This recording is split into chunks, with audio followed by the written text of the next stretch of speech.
Hello, আসসালামু আলাইকুম। Welcome back to our channel. তো ইদানিং অনেক গরম পড়ছে, তো মানুষরা এখন গরমে অতিষ্ঠ। তো পাখিরাও গরমের মধ্যে ওদের সমস্যা হয়, ওদের মাঝে মাঝে হিট স্ট্রোকও হয়ে যায়। সেজন্য আমরা আজকে পাখিদের সবগুলা পাখিকে গোসল দেওয়াচ্ছি।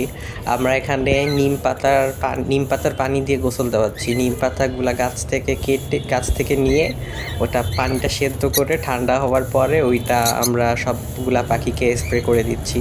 একটু আগে লাভবার্ড, বাজিগার দেখলেন, এখন জাবা পাখিকে গোসল করে দিচ্ছি। জাবা পাখিরা এমনিতেও ওদেরকে পানি দিয়ে দিলে ওরা একা একাই গোসল করে, ওরা গোসল করতে এমনিতেও ভালোবাসে।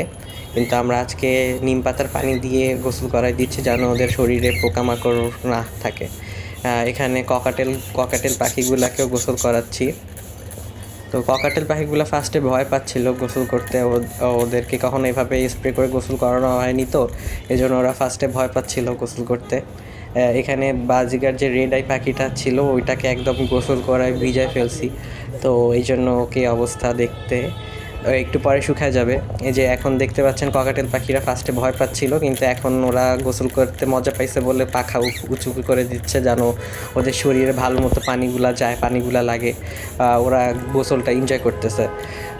এখানে ফিঞ্চরা গোসল করতেছে। আপনারা চাইলে আপনাদের পাখিকে এভাবে গোসল করাতে পারেন। ধন্যবাদ।